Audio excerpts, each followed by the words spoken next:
Hola, buenas, ¿me escuchan aquí? Oh, bien, pueden hablar para ver si yo escucho, porque no. Lo escuchamos. Ahora sí, gracias. Bueno, listo. Entonces, habíamos dicho que hoy íbamos a ver un poco los últimos puntos que tienen que ver con pruebas de hipótesis. De hecho, sobre todo el tema de varianzas y vamos a asegurarnos también que en el tema de proporciones estamos claros. Eh, y ya con eso, teóricamente, deberíamos estar cubiertos con la materia. A ver, un segundo. Profe, ¿y no vamos a hacer algún ejercicio del lema Nieman-Pearson? Creo que era. Sí, sí, sí, de hecho, si les parece, podríamos hacer eso el jueves.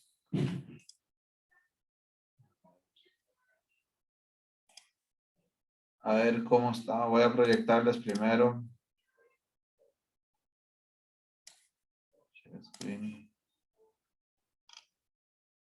Estas son la respuesta, o el resumen de las respuestas para pasar el examen al 1 de julio. Entonces, como verán, no hay duda que la mayoría está de acuerdo en pasarlo. Entonces, les voy a enviar un correo, como les decía, nada más confirmando que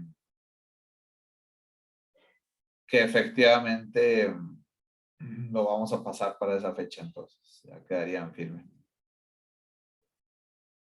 Tal vez como el primer tema aquí de orden administrativo. Muy bien. Luego tendríamos entonces, o deberíamos terminar de ver lo que nos faltaba de las pruebas específicas, ¿verdad? Voy a irme aquí a lo que es comparación de varianzas. Cuando, a ver si estoy grabando, nada más, estar seguro aquí. Sí. Cuando nos interesa comparar dos poblaciones en cuanto a su variabilidad,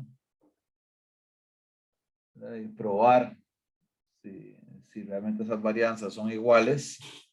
La hipótesis nula prácticamente siempre, igual que en el caso de las medias, aquí partimos de la hipótesis nula de igualdad de varianzas de las dos poblaciones, y la alternativa como en principio como que no son iguales, ¿verdad? Este sigma 1 cuadrado diferente a sigma 2 cuadrado. Entonces, el estadístico de prueba, si quieren, digamos, el que usaríamos como estadístico de prueba, es al igual que en el caso de los intervalos de confianza, sería tipo F de Fisher, con los grados de libertad de cada una de las muestras, ¿verdad?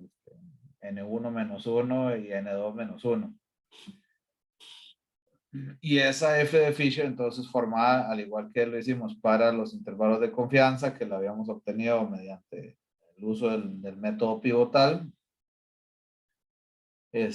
como la relación entre la varianza muestral de la primera población, entre la varianza poblacional de la primera población, y lo mismo para la segunda, ¿verdad? En el caso del denominador. Y bajo H sub 0, las varianzas son iguales, ¿verdad?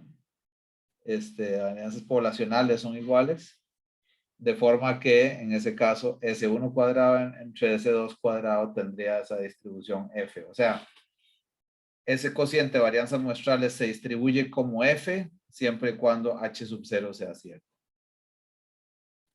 Y esa sería la prueba con la que trabajamos para dos varianzas. Y eso es lo que se traduciría, en el caso de que estemos trabajando, por ejemplo, con una hipótesis alternativa de 2 colas, o sea, de desigualdad, no de que tengamos una sospecha de que una sea mayor o menor que la otra, sino que simplemente partimos de que debió haber cambiado algo, o sea, deberían ser diferentes. Entonces, buscaríamos ya los cuantilos de esa F con esas especificaciones de grados de libertad con alfa medios, ¿verdad? Como para hablar de una región de rechazo eventualmente, dividida entre las 2 colas y correspondiente a los valores de F. Bueno, entonces, habiendo dicho eso, que ya era lo que ustedes sospechaban que iba a pasar, vean que, de hecho me lo preguntaron ustedes en la sesión pasada, estrictamente aquí siempre va a haber una correspondencia directa entre lo que hicimos para intervalos de confianza y las pruebas de hipótesis, ¿verdad? Entonces, bueno, pasemos como para terminar con estos temas, a ver lo que nos sugiere aquí el amigo Mendenhall. Ahí entre los ejercicios recomendados están estos del 1082, por ejemplo. Entonces, veamos a ver cómo resolverían ustedes estos del 1082. Voy a abrir aquí el Excel. Aquí haciendo caso a don Efraín. Vamos a ponerle aquí 10.82.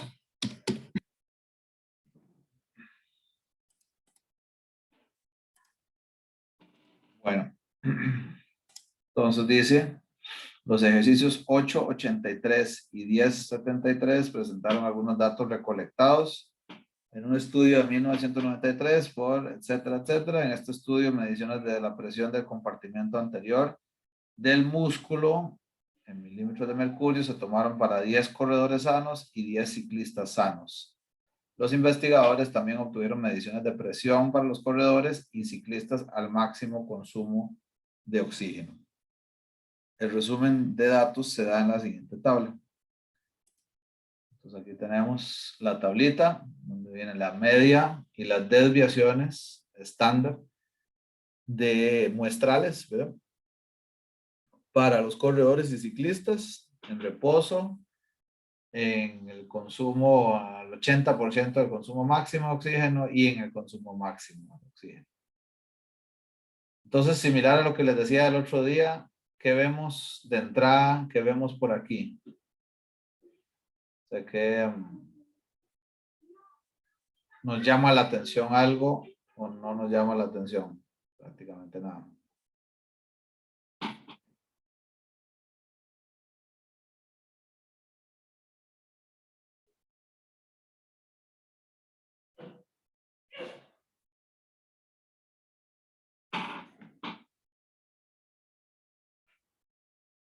Vamos a ver si hay 10 corredores y 10 corredores. ¿Alguna observación? Algo que pareciera ser de interés.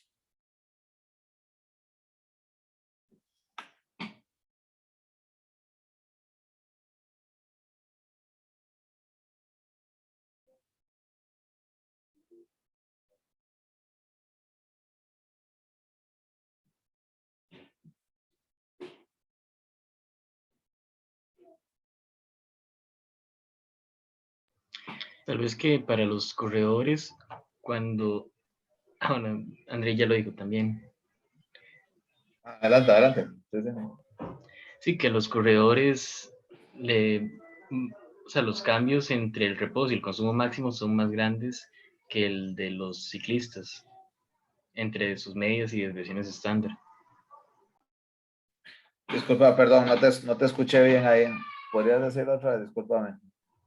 Digamos que los corredores, cuando están en reposo, tienen esos datos y cuando están en consumo máximo, Ajá, son esos datos que son mucho más altos en comparación a los ciclistas.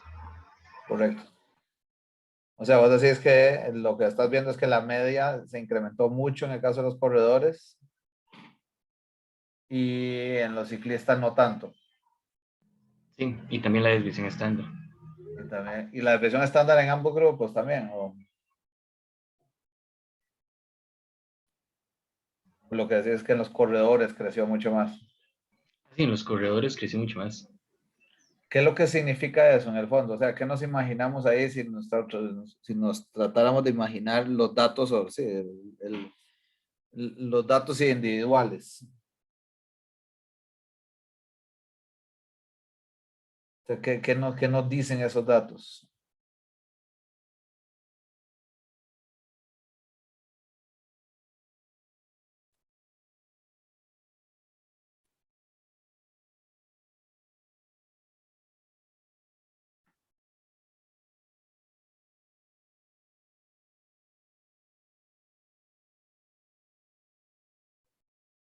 Es que es correcto lo que decías, ¿verdad? Y lo que nos dice eso probablemente es que al aumentar la desviación estándar así, es que no es consistente, ¿verdad? O sea, no es que todo el grupo de corredores, de los 10 corredores aquí, incrementó seguramente su media de forma, ¿qué es esto? Perdón, otra vez, esto es presión en el músculo, creo, era la variable, ¿verdad?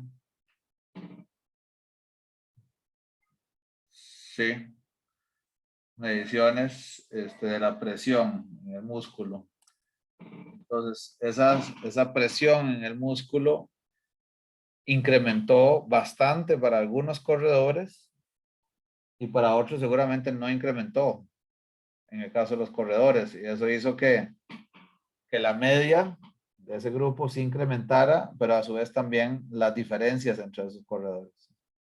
A diferencia de cuando están en condición de reposo o todavía no llegando al máximo, en ese 80%. Y en el caso de los ciclistas, siguen siendo como todo el grupo similarmente consistente, incrementando, pues no mucho, pero sí, incrementando, manteniendo las diferencias promedios entre ellos. Es un poco para imaginarse uno lo que está pasando detrás de los datos. Y eso es lo que les decía yo a ustedes también la vez pasada, creo que también algunas sesiones anteriores, que es importante considerar antes de hacer ninguna prueba, antes de hacer ningún ejercicio aquí, digamos, de modelación o de inferencia, es rescatar el valor de la estadística descriptiva, ¿verdad? O sea, de entender un poco de lo que llamamos de masticar un poco los datos para hacernos una idea de qué podríamos esperar, porque la inferencia finalmente es solo debería ser solo formalizar algo que yo intuitivamente vi en los datos, ¿verdad? En los datos de manera descriptiva.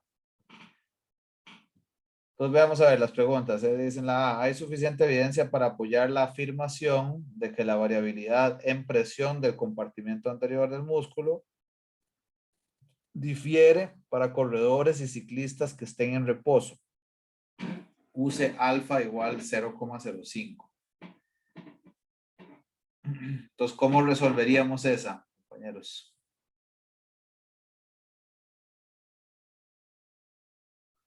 A ver si uno puede copiar esto. Yo supongo que sí, parece que sí. A ver si voy a pegarlo aquí. Pareciera que sí.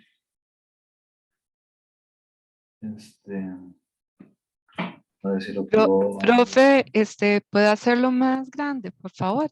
Claro. Gracias. Ahí. Vamos a Gracias. ver. Con mucho gusto. Vamos a hacer texto a columnas. Y vamos a hacer aquí con un espacio. Entonces, vamos a ordenar esto un poco. Esta es la fila. Reposo, este es 80%. Y seguramente estos son los del máximo. Vamos a ver. Sí. nos evitamos un poquito digitar todo eso, excepto esto de acá. Voy a copiar eso también. Bueno, la media y ese. Para ambos casos, estos corredores y estos ciclistas.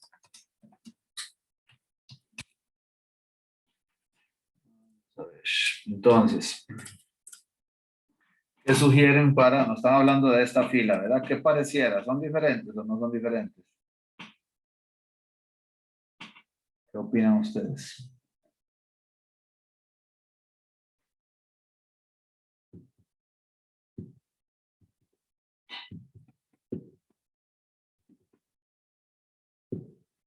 O sea, descriptivamente, ¿qué pensarían?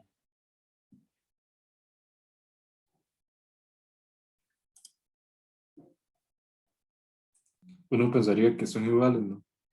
Sí, muy poca diferencia entre esos dos. Exacto. Entonces, bueno, hagamos la prueba formal. A ver qué pasaría. Digamos, la F, usando el estadístico de prueba, ¿verdad? La F de, de alfa medios, ¿verdad? Es alfa medios, o debería usar alfa aquí. La hipótesis alternativa, ¿cuál es? ¿Que es mayor o que es diferente? Vamos a ver. Hay suficiente Que evidencia para difieren. apoyar. ¿Perdón? Ahí dice que difieren, entonces hay que usar que es diferente, ¿verdad? Exacto. Ok. Es más, hagamos eso Entonces, que ya soy lerdo para hacer eso, ¿verdad? Aquí son varianzas, bueno, S1, no, S1 no. Sigma 1 cuadrado, sigma 1 al cuadrado, igual a sigma 2 cuadrado, ¿verdad? Y HA, esta es,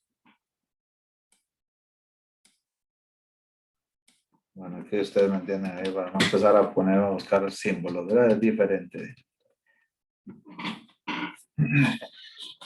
Entonces la F alfa medios, exacto. Y alfa es 0,05. Alfa 0,05. Eso es lo que nos dieron ahí en el texto. ¿Cierto? Entonces aquí vamos a buscar ahora la F. ¿Con qué buscamos esto? Inversa. La F inversa. Probabilidad sería esta entre 2. Los grados de libertad, ¿qué serían? n-1 en la primera, que es de los corredores que están en el, bueno, suponiendo que están en el numerador, y n-2 de los ciclistas, suponiendo que los ponemos en el denominador. N2 menos 1, ¿verdad? Sí. Ajá. Son 10 en cada grupo, ok, 9 y 9.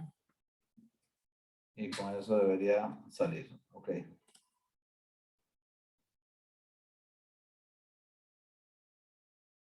¿Qué, cómo se podría interpretar este dato también? Aquí lo sigo yo molestando con formas intuitivas de comunicarle eso a su público. A ustedes mismos también, ¿verdad? No solo a alguien que vaya a ver los resultados, sino ustedes mismos cómo entienden ese valor, ese cuantilo. Me refiero en términos prácticos, no en que es un valor de una distribución. Sería el límite de la región de rechazo inferior. Exacto, lo que pasa es que esa es la definición técnica, pero entonces ¿eso qué implica?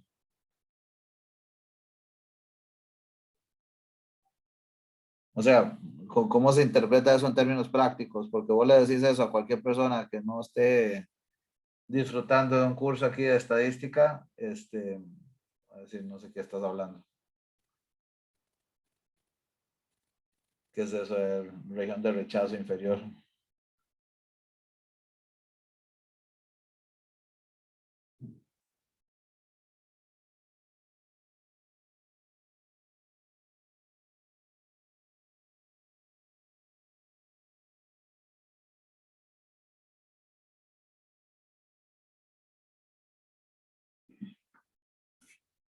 ¿Qué dirían ustedes? ¿Qué quiere decir ese punto 24?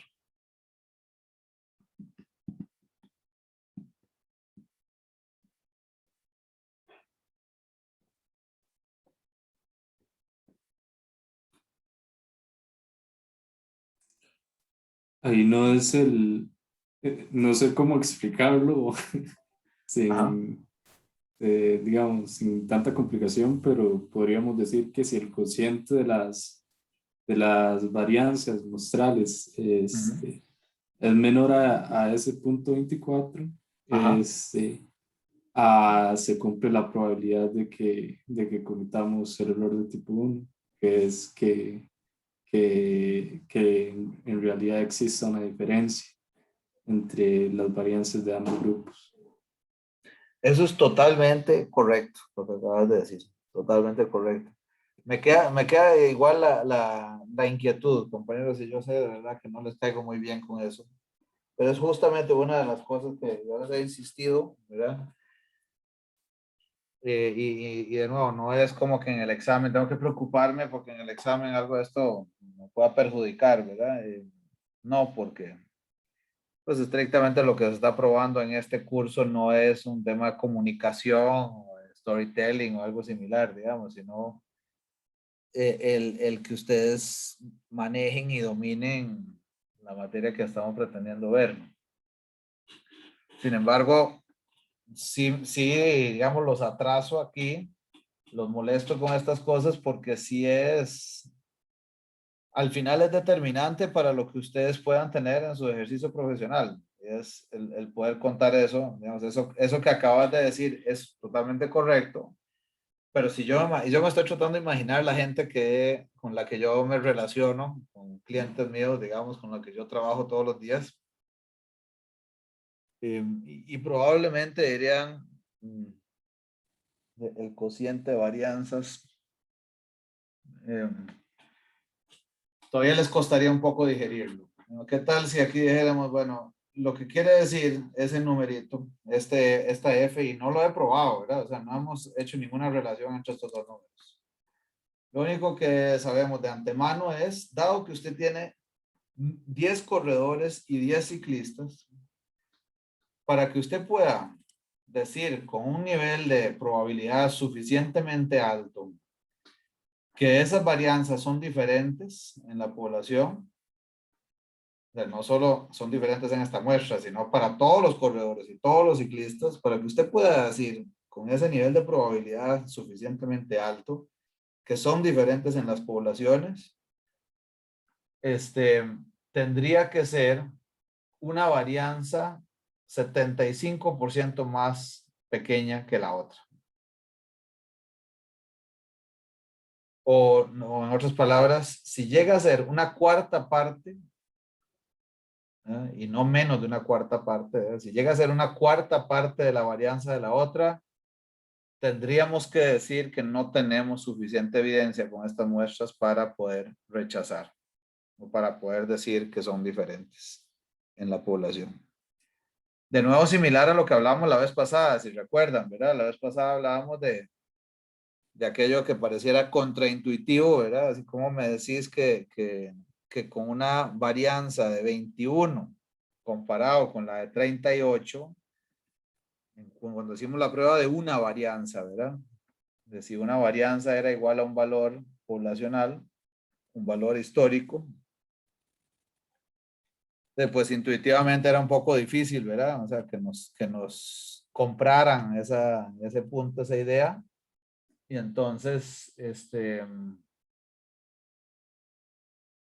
era en este caso igual, ¿verdad? Ahora le estamos diciendo a esa persona, ahora la diferencia entre las dos varianzas en la muestra debería ser de por lo menos 75%, imagínense.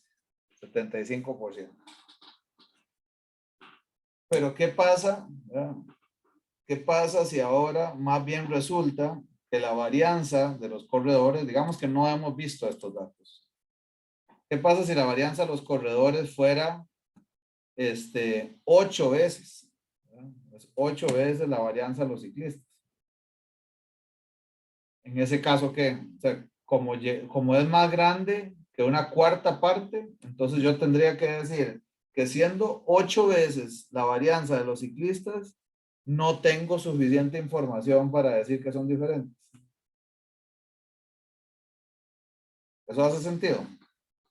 No, porque también tenemos una región del rechazo superior.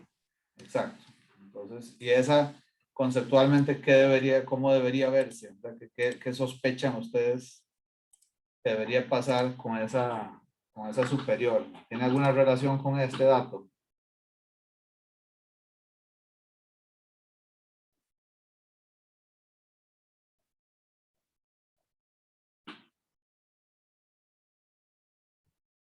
O sea, aquí hablamos de una cuarta parte.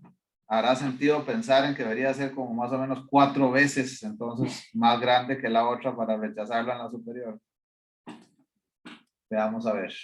Entonces, digamos que vamos a poner así muy estrictamente, esta es f de alfa medio, la de arriba, y la de abajo es f de 1 menos alfa medio, si quieren, ¿verdad? Entonces, vamos a ponerle acá. Vamos a usar este datito. Y aquí decimos 1 menos alfa medio. Y ahí nos sale entonces 4. Y ese 4 es, por ahí también el Mendenhall lo explica, ¿verdad? Este 4 es 1, es el inverso de este, ¿verdad? Es el inverso de este.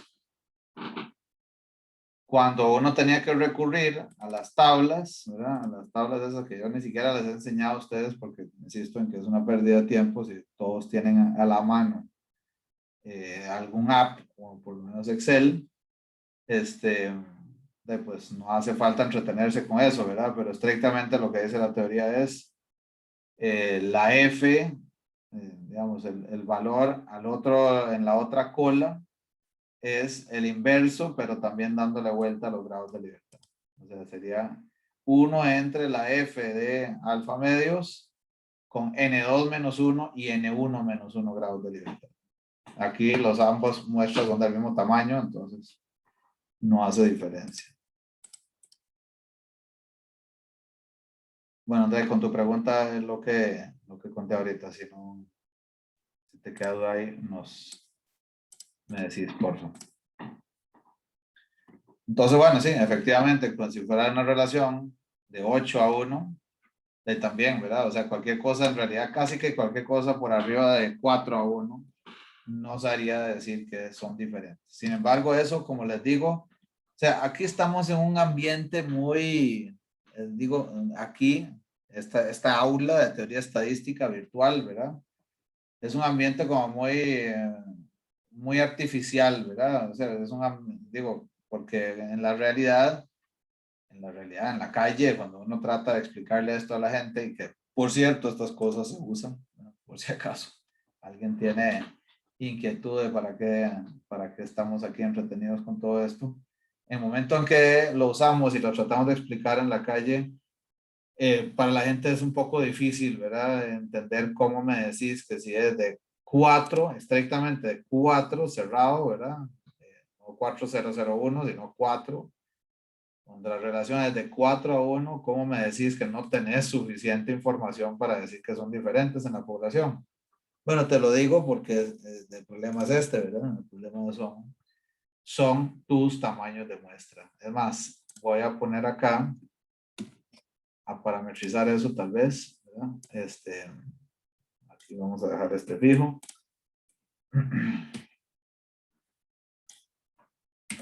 También.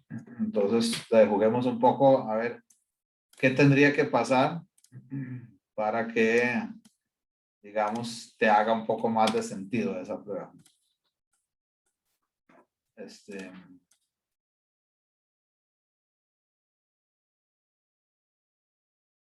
Vamos a ver. Aquí tenemos 9. Y voy a ponerle, ¿qué pasa si usara 30? Entonces tendría que ser de 2 a 1. Y si fuera 60, pues ahí obviamente hacer estas distribuciones son de tipo exponencial o familia exponencial.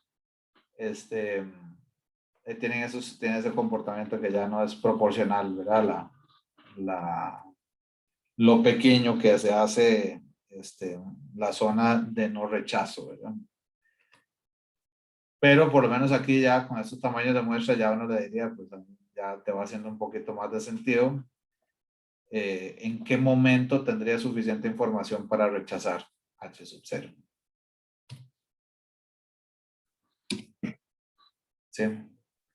Bueno, entonces no hemos contestado la pregunta.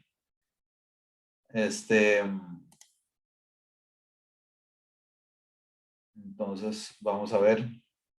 André, se dan vuelta los grados de libertad, disculpa, se dan vuelta los grados de libertad porque vos estás haciendo 1 entre el cociente de varianzas, ¿verdad? Entonces ese en realidad queda con el orden, digamos, queda alterado los grados de libertad del segundo arriba y los grados de libertad del primero abajo. Entonces, ¿qué tenemos? Para el inciso A. Para el inciso A. Con gusto, André. Vamos a ver aquí, no sé por qué me está escribiendo mayúscula. Inciso A. Entonces, ¿qué teníamos que hacer para ahora, para tomar la decisión, compañeros?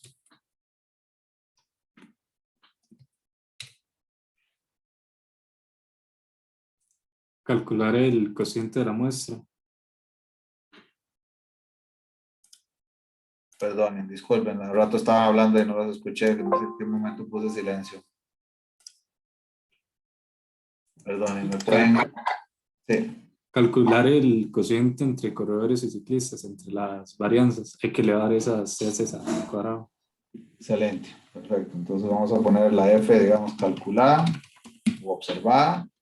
Y esa F calculada sería, entonces, decís que voy a tomar corredores elevado al cuadrado entre ciclistas elevado al cuadrado. 0,97. ¿Qué hacemos con esta entonces?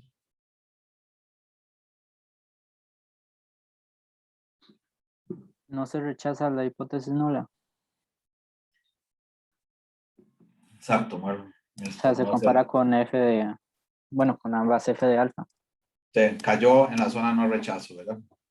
Entonces, sería decir que, o sea, interpretando el F de alfa medios, sería como decir que si el valor observado Ajá, de la diferencia de varianzas ajá. sea, es que me cuesta agarrar el 0,24, es Ujú.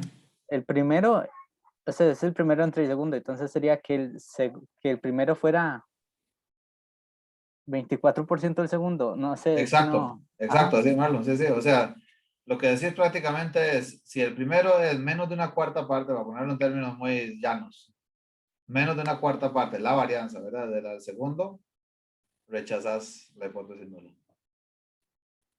Ok, entonces la respuesta sería que como el primero, como el valor observado nos dice que la varianza del primero respecto al segundo o sea, la varianza del primero es 97% de la varianza del segundo. Exacto, así es. Entonces no cae en la región no hay información suficiente para rechazar la hipótesis nula. Así lo voy a poner, dado que la varianza de corredores es o representa un 97%. Esto es una forma de redactarlo, ¿verdad? Seguramente aquí igual también los colegas de la escuela estadística aquí ahorita me sacarían del curso, ¿verdad? Pero es para hacerlo de una forma más intuitiva. Representa 97% de la varianza de los ciclistas en condición de reposo. No tenemos suficiente información. Bueno, perdón. Y esta relación no es inferior. Digo inferior o sea, me estoy enfocando en la cola inferior porque la varianza de corredores es menor que la de ciclistas, ¿verdad? Entonces me estoy enfocando en evaluar la zona de rechazo inferior, ¿verdad? No es inferior al valor de 0.248, ¿verdad? no tenemos suficiente información para afirmar que las varianzas poblacionales son diferentes.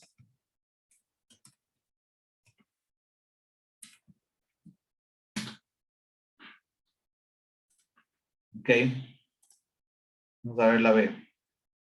¿Qué se puede decir acerca del nivel de significancia obtenido usando una tabla del apéndice? Bueno, estas tablas del apéndice son, vean que el Mendenhall es curioso, ¿verdad? Porque ahora uno lee estas cosas, seguramente a ustedes les pasa en otras materias igual, pero ahora uno lee este tipo de preguntas y le parece un anacronismo, ¿verdad? O sea, como, ¿por qué me voy a poner yo a revisar una tabla en el apéndice, ¿verdad? Una tabla que es producto de nada más de simular algo que perfectamente puedo hacer acá. Tanto así, y es tan anacronismo todo esto que el señor aquí yo les había comentado, usa también, así como la gran novedad tecnológica, el hecho de referir aquí a un ejercicio de un applet.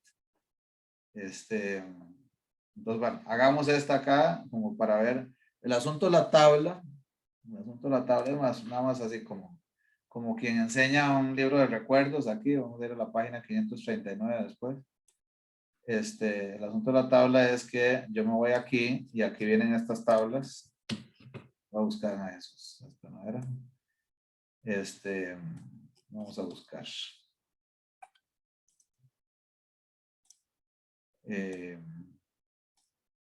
Aquí están las tablas de la F. Entonces, aquí, nada más vamos a irnos al inicio de estas. Sí. Aquí dice puntos porcentuales de las distribuciones F. Entonces, lo que nos dice acá es, insisto, ¿verdad? Esto era del tiempo de antes de pandemia, ¿verdad? Esto era de una forma relevante. Bueno, y con suerte puede ser que nos pase que volviendo a presencial sea relevante usar esto, pero bueno, seguramente a ustedes no les va a pasar en este curso por lo menos. Entonces, aquí, ¿cómo era la lectura de esto? Aquí tengo los valores del cuantilo de la F y lo que me va a decir es, acá, donde dice alfa, es el nivel de probabilidad, bueno, el valor de alfa, pues. Y lo que me da es para diferentes combinaciones de grados de libertad en el denominador y en el numerador, cuál es el valor del cuantilo que corresponde. Entonces, ¿qué tenemos que hacer en este caso? Por ejemplo, bueno, tenemos un alfa que es de 0,025, ¿verdad? Es el valor que andamos buscando como en la cola superior. Y tenemos 9 y 9 grados de libertad. Entonces, vamos a irnos aquí. Vean que inclusive el pobre Mendenhall no le queda más que escoger sus escenarios de tamaño de muestra y eso en función de cómo está diseñada esta tabla, porque vean que de aquí a ahí ya no podemos poner todos los posibles valores aquí. Entonces sería un libro entero de puras tablas. Y entonces aquí vamos a buscar el 9 y 9, ¿verdad? Entonces tenemos 9 y 9 en los grados de libertad y la fila de 0,025 dándonos el valor de la F. Entonces este 403 que tienen acá, que corresponde a estos dos tamaños, los grados de libertad, y al nivel de probabilidad es exactamente nuestro 4,03 que tenemos aquí. El otro no va a aparecer, ¿verdad? ¿Por qué? Porque aquí no hay ningún alfa 97.5. Pues por eso es que es relevante el saber este truquito, ¿verdad?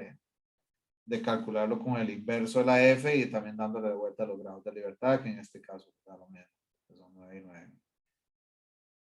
Entonces 1 entre 403 me da el valor en la zona inferior. Entonces, lo que dice Mendenhall ahí en la pregunta, que hubiéramos inferido con respecto al nivel de significancia usando la tabla. Bueno, ¿qué obtuvimos? 0,97. Entonces, nos fijamos acá en la tablita donde llega, ¿verdad? Un valor similar a 0,97 y el más pequeño que nos da el valor más alto de alfa es con 10% llega a 2,44. O sea, lo único que podríamos decir es que, perdón, Otra vez, cada vez que yo estoy en esto con ustedes se pone esto intenso. Perdón. Y entonces, lo único que podríamos decir es que, con base en esta tabla, ¿qué dirían ustedes? O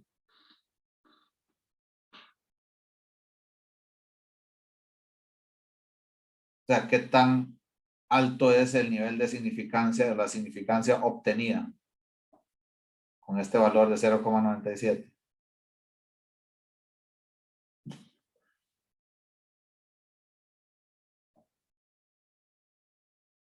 ¿Qué es lo único que podemos decir viendo estos valores?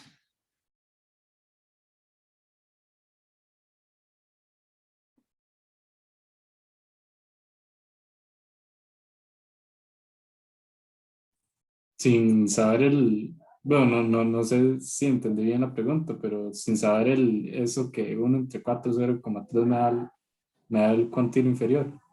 Es que ese es el valor, digamos, ese es el cuantilo, ¿sí? O los cuantilos con los que vos Superior. rechazás H sub 0, ¿verdad? Ajá. O sea, ¿cómo hacer las pruebas usando estas tablas? Vos decís, ok, aquí tengo los cuantilos y calculé las dos regiones de rechazo y ahí la decisión siempre va a ser dicotómica, rechazo o no rechazo. Pero estrictamente no podrías trabajar con el criterio p-value, ¿verdad?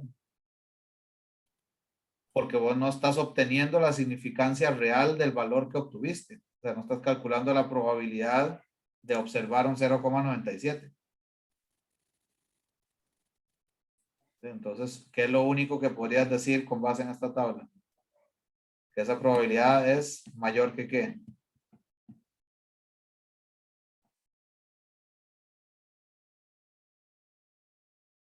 Que 10%, ¿verdad? O sea, ¿por qué? Porque aquí está la escalita, ¿verdad? 403 es 0,025, 318, 0,05, 244, 10%. Y bueno, no, obviamente esto no es regla 3, ¿verdad? O sea, no puedo inferirlo aquí calculando algo. Y lo único que podría decir es que va a ser mayor que 10% la significancia real. Esto era, bueno, esa es usando las tablas. Pero para eso está el applet, ¿verdad? Que podemos decir de nivel de significancia obtenido. Ojo que hay un nivel de significancia que es el de la prueba. O sea, contra el cual yo comparo el p-value. Y esto, nivel de significancia obtenido, es idem, ¿verdad? Equivalente a p-value. Usando la aplicación apropiada. Entonces, bueno, aplicación apropiada, digamos que es el Excel. Entonces, aquí podríamos decir, inciso B, sería, ¿cómo lo calculo ahí, compañeros?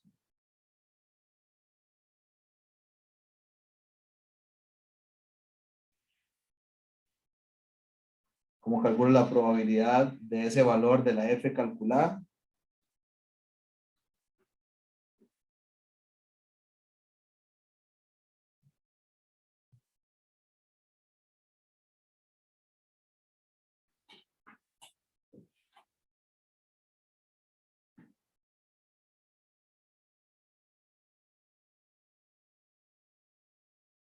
Vamos, no me traten así, compañeros. Profe, yo creo que es como dice Anthony en el chat, que es Andrés, Perdón. la F acumulada desde 0 a 97. Ok, desde 0 a 97, exacto. Entonces, sería este valor, gracias. No había visto el chat, disculpe. 9 y 9. Me falta decirle que efectivamente quiero la función de distribución. Entonces tenemos 48%, imagínense, ¿verdad? 48%. ¿Cuánto es el valor esperado de la F esta, por cierto?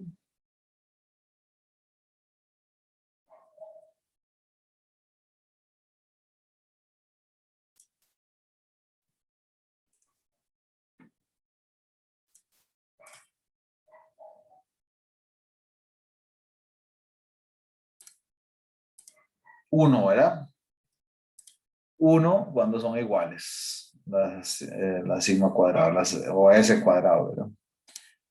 Bueno, entonces esta es la probabilidad, quiere decir la probabilidad de que las varianzas poblacionales de sus poblacionales sean iguales es 48,2%.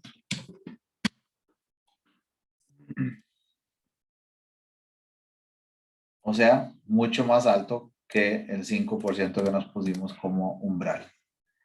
Por tanto, no rechazamos la hipótesis nula. Pero más interesante que decir si se rechaza o no es el saber qué tan probable es. ¿Profe? Sí, dígame. ¿Podría explicarme un poco más eso del p-value? Es que todavía no me queda claro.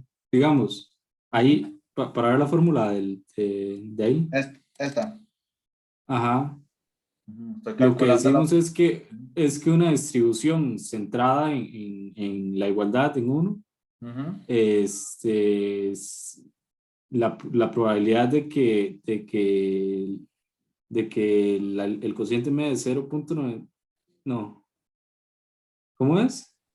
Digamos que intuitivamente, ¿qué es lo que hay detrás? La probabilidad, esta es la probabilidad de que vos hayas observado un valor como 0,97 o menos. ¿Por qué o menos? Y por eso la acumulada, ¿verdad? La función de distribución, por eso el 1 aquí. Porque estamos en la cola inferior, ¿verdad? Porque ese 1 cuadrado efectivamente fue menor que ese 2 cuadrado. Ok. Si hubiera sido mayor, entonces hubiéramos calculado digamos, la otra parte. Ah, Si ok. hubieras hecho 1 menos esa probabilidad. Claro.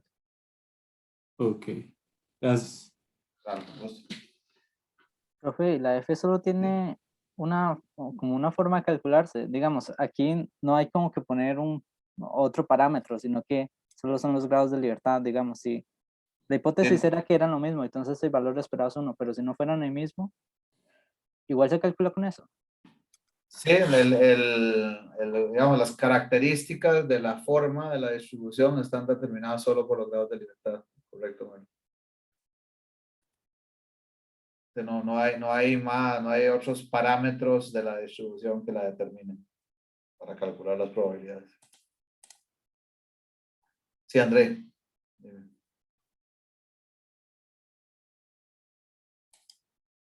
No sé si no te sirve el micrófono o no estás de humor para conversar hoy.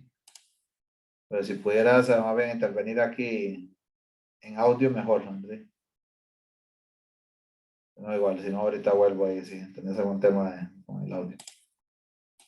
Voy a seguir con el otro inciso, ahora vuelvo a lo que me estás diciendo. Entonces, inciso C. Hay suficiente evidencia para apoyar la afirmación de que la variabilidad en presión de compartimento anterior del músculo, etcétera, etcétera, etcétera, al máximo consumo de oxígeno.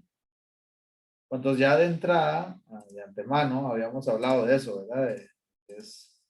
Es curioso esto que dijimos desde el puro inicio, ¿verdad? De cómo se dispararon las diferencias entre esas presiones en el caso de los corredores.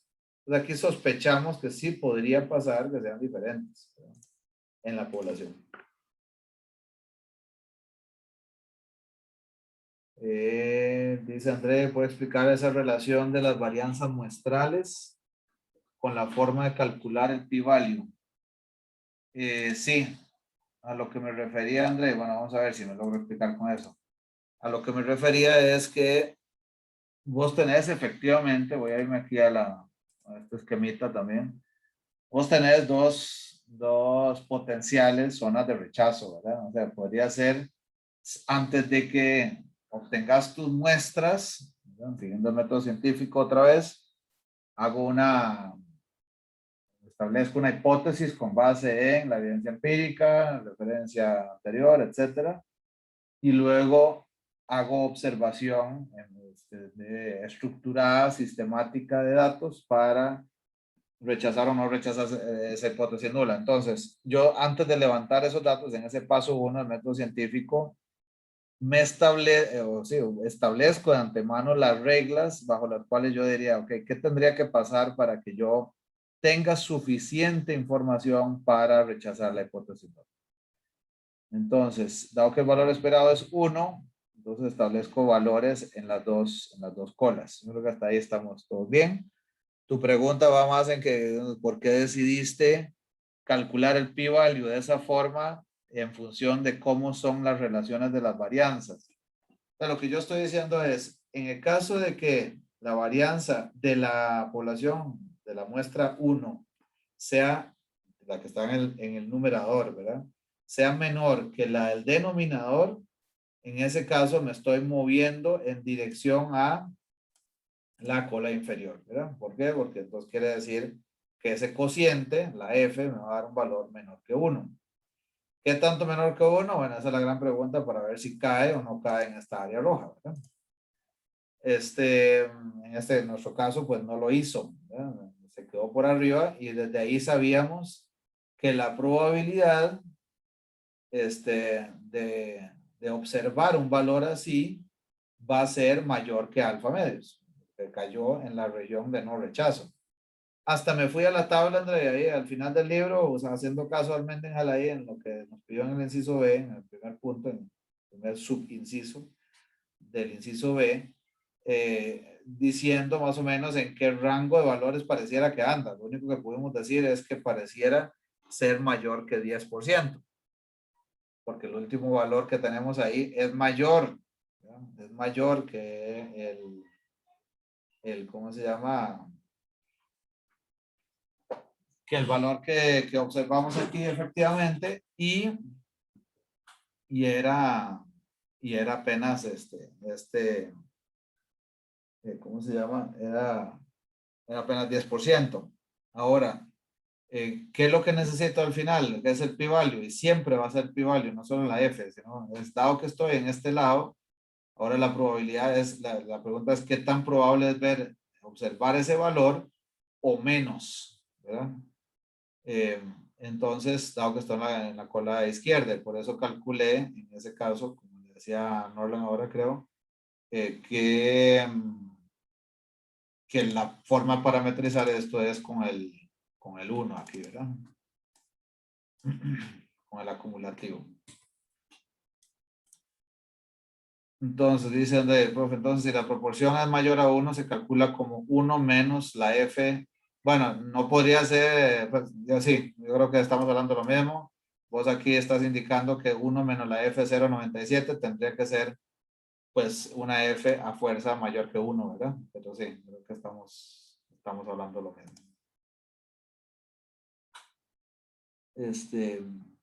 Me avisas, por favor, si logré explicarlo. Ok, inciso C, entonces. Inciso C, vamos a hacer otra F calculada.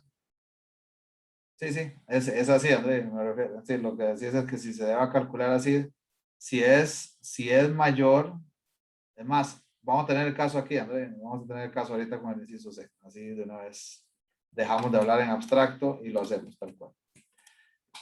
La F calculada en el inciso C es ahora comparando los corredores con los ciclistas ya bajo condiciones de que claramente se ve que vamos a estar en la cola derecha, ¿verdad? O sea, no sabemos si cae en la región de rechazo o no, ya lo vamos a determinar, pero vamos a estar en la cola derecha. Entonces, la F calculada, vamos a hacer lo mismo, ¿verdad? La varianza de corredores elevado al cuadrado, entre la varianza de ciclistas elevado al cuadrado, varianza no, perdón, desviación estándar. Tengo 13,096. ¿Y qué puedo decir con certeza en este caso entonces?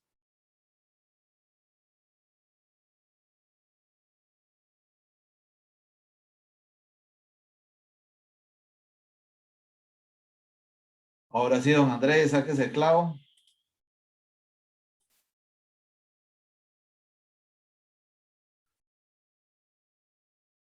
Bueno, todavía no es el momento aquí de lo que estaba preguntando Andrés, pero ¿qué, compañeros, qué concluimos con ese valor? Que hay que rechazar la hipótesis nula. Así es. Dado que la varianza de corredores bajo consumo máximo es más de 13 veces, la varianza de ciclistas bajo las mismas condiciones. Y este valor es mayor a la, ¿cómo le pusimos esto arriba? A la relación máxima de 4, máxima de 4.03, podemos afirmar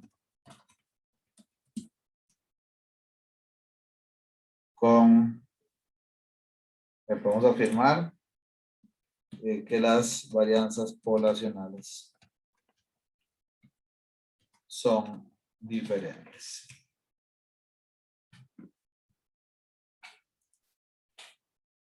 ¿Ya? Entonces, bueno, aquí decía André, bueno, ¿cómo decidiste? Entonces, ahora sí, calculemos en este caso qué pasa. ¿Verdad? Con la probabilidad. ¿Qué pasa con el p-value? Entonces, desde 0 hasta 13,096 hay un 100% probabilidad prácticamente. Con estos grados de libertad, 9 y 9, ¿verdad? Entonces, ¿qué sería alfa en este caso? Al revés, ¿verdad? O sea, aquí sería 1 menos este. ¿Qué es lo que te decía? Bueno, ahí lo escribiste ya. Lo que les decía aquí es que esa f, lo que decía de ahora es 1 menos la f, tendría que ser siempre a fuerza mayor que 1. No podría ser, por ejemplo, 1 menos la f de 0.97, porque entonces estaríamos en la cola izquierda y no lo calcularíamos como el complemento, sino como la función de distribución. Ok, y con este criterio también hubiéramos dicho, dado que el p-value es menor que alfa medios, tenemos suficiente información para decir que son diferentes las varianzas poblacionales. Bueno, ustedes ahí me interrumpen si tienen alguna duda. Bueno, el inciso D va por ahí exactamente. De hecho, ya voy a agregarlo aquí, que esto era en realidad el inciso D. No estoy bien. Bueno, este era el ejercicio 1082, entonces, ¿qué prefieren que hagamos? ¿Vemos algo de proporciones o prefieren hacer otro ejercicio de estos de comparación de varianzas? O la lema de Neyman Pearson, tal vez. No sé si los compañeros también lo quieren ver. Sí, ese si querés, nada más para terminar con todo esto acá, ese lo voy a dejar para el lunes y ahí más bien empezamos de una vez con eso. Ah, ok. Gracias. Aquí ahorita de estos temas, algo que prefieren que hagamos. Okay, Proporciones. proporciones. Bueno, entonces, proporciones, sí. Vamos a ver, entonces, de hecho, si no lo hemos conversado estrictamente para lo que son prueba de hipótesis, ¿verdad? Entonces tenemos para una proporción, lo que tienen acá, siempre vamos a partir, o sea, no estamos comparando dos poblaciones aquí, sino que estamos probando que una proporción poblacional sea un valor específico, P igual a P sub 0, y contra una alternativa, en este caso aquí P mayor que P sub 0. Igual aquí todas las combinaciones se pueden dar, ¿verdad? O sea, de las formas de la hipótesis alternativa, mayor, menor o diferente. ¿Y cómo construimos aquí el estadístico de prueba? Recuerden que el tema de lo que habíamos hablado en el caso de los intervalos de confianza, igualmente aquí partimos de esa convergencia en distribución, lo que llamamos la aproximación de la normal a la binomial, ¿verdad? O sea, en otras palabras, que estas proporciones tienen un comportamiento normal, proporciones estimadas. Recuerden que esas proporciones estimadas son un X barra en el fondo, ¿verdad? es la sumatoria de las XY, todas 0, 1, 0, 1, ¿verdad? Dividida entre el tamaño de muestra. O sea, con eso estamos estimando la proporción poblacional. Y ese P techito que está ahí es entonces el valor de la muestra y lo vamos a contrastar, o sea, menos como la media P sub 0, ¿verdad? El mismo estadístico construido entre la desviación estándar que recuerden que la variable binomial, no estoy retomando aquí las ideas que habíamos dicho en su momento desde el examen 1 y también para intervalos de confianza. La variable binomial y, ¿verdad? Siendo igual a la sumatoria de y, o sea, la cantidad, el número de éxitos en una muestra tamaño n, tiene media o valor esperado np y varianza npq, ¿verdad? O n por p por 1 menos p. Entonces, dado que estamos usando aquí vía el teorema Rao-Blackwell P techito como estimador, este P techito tendría entonces esa varianza mínima P por 1 menos P entre N, ¿verdad? Y por tanto la desviación estándar pues sería la raíz de eso. Por eso lo estamos dividiendo entre eso. Y usando el criterio de decisión, por ejemplo, ¿verdad? Con el estadístico, tomaríamos la decisión de que si la z calculada es mayor a z de alfa, dado que es una sola cola, aquí, ay Jesús, perdón, dado que es una sola cola, rechazaríamos h sub 0 bajo estas condiciones. Entonces, vamos a devolvernos un segundo aquí a la parte de proporciones. Déjenme ver un segundo dónde está eso ubicado. Vamos a ver si está aquí entre la 10, 17, 10, 30. Si alguien tiene eso ubicado en los ejercicios, bienvenido. A ver, compañeros.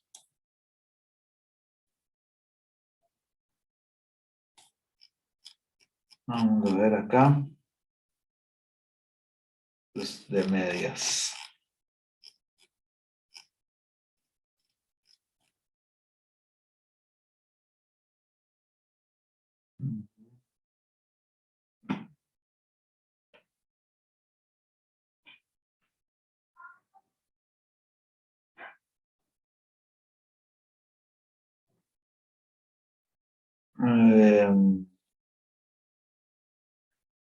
Vamos a ver este 1029, a ver si esto es de proporciones.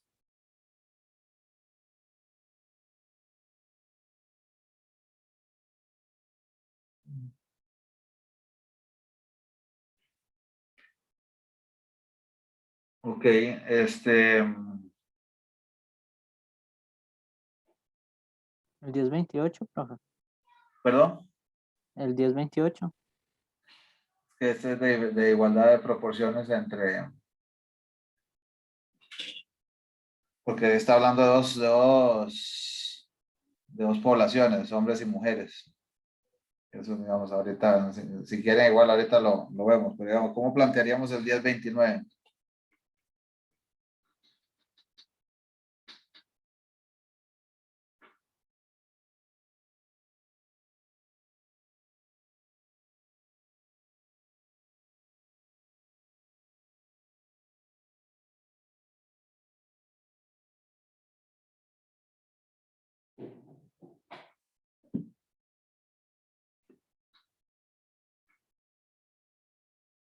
Un fabricante de lavadoras automáticas ofrece un modelo en uno de 3 colores, A, B o C. De las primeras 1000 lavadoras vendidas, 400 eran del color A. Se concluiría que los clientes tienen preferencia por el color A. Justifique su respuesta.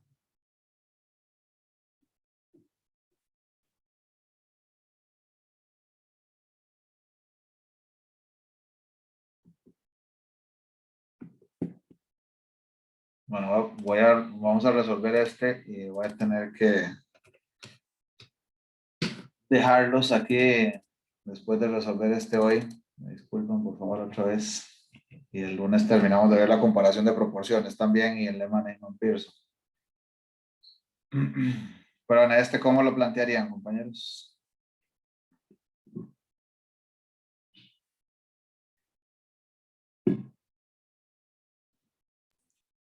Se podría suponer que si no tienen preferencia, digamos, comprarían la mitad de lavadoras de color A. ¿Por qué la Entonces, mitad? que la proporción sea 0.5, y que las otras dos se distribuyen los otros 0.5, los otros dos colores. Pero ¿por qué lo estás Digamos, así? ¿Por qué lo asignas así, 0,5 y el resto divide entre las dos marcas? No debería ser, si no tienen preferencia, que sea igual para cada uno de los tres colores. Un tercio cada, ajá. ajá, pues sí, sí, también, digamos, yo estaba pensando en que me dicen, tenemos B y C que son indiferentes y el color A, queremos comprobar si A y B y los colores B y C son indiferentes o si hay Ok, preferencia por A con respecto ok, bueno, sí, a B y digamos, C. si lo planteas así, podría ser válido, digamos, sí.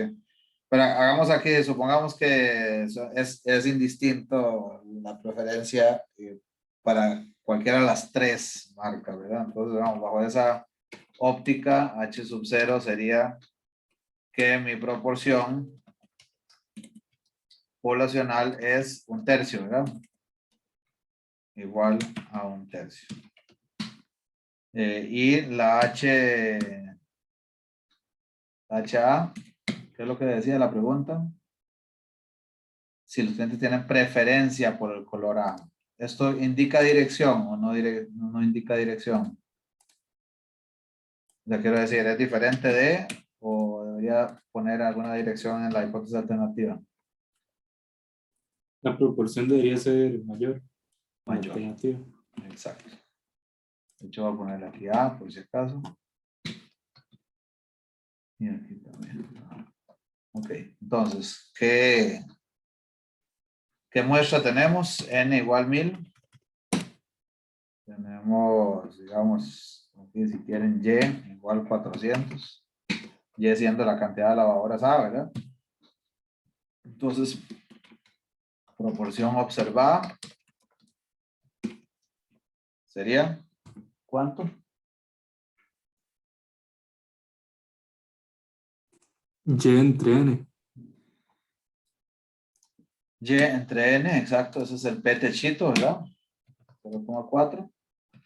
Y la Z calculada, ¿cómo sería?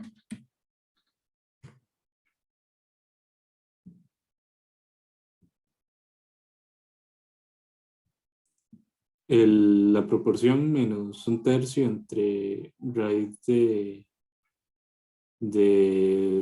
un tercio por 1 menos un tercio y 2 tercios entre N, me parece que era. Perfecto. Un tercio. Sí, un tercio por 1 menos un tercio, ¿verdad?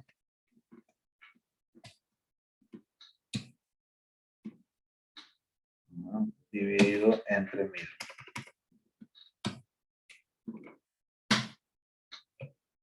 447.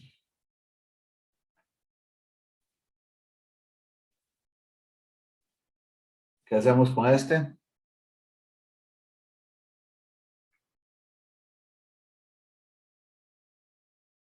¿O cómo, qué hacíamos, digamos, que podíamos casi que decir por lo que les decía la vez pasada, la regla empírica?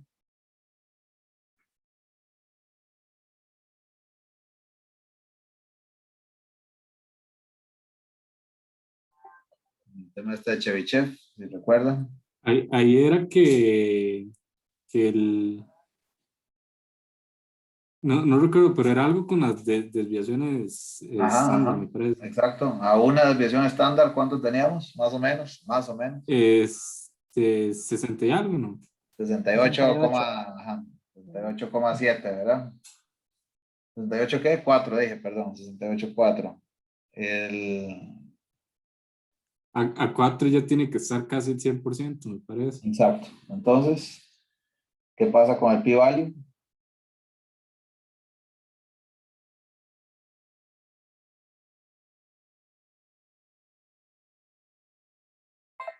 La probabilidad de observar este valor o más, ¿verdad? ¿Es cuánto? Perdón, Marlon, ¿me ibas a decir?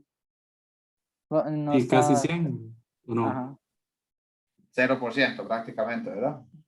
Más que este valor, ¿verdad? Entonces, p-value es, entonces, distribución normal estándar, normal estándar, normal estándar, ¿dónde estás? Acá, esta, coma 1, y esto lo vamos a hacer 1 menos eso, ¿verdad? Está prácticamente 0. Por tanto, ¿tienen preferencia o no tienen preferencia? Hay suficiente información para rechazar la hipótesis nula. En otras palabras, en términos de problema, Marlon. Con base en la muestra calculada se puede decir que hay preferencia por el color A. Gracias, perfecto. Bueno, disculpen que lo cortemos aquí así medio violento. Nos vemos el lunes. Sigan practicando eso, por favor, compañeros. Y el lunes hacemos comparación de proporciones y Neyman-Pearson. Muchas gracias. Que pasen un buen día. Gracias, Gracias, profe. Gracias, profe. Chao.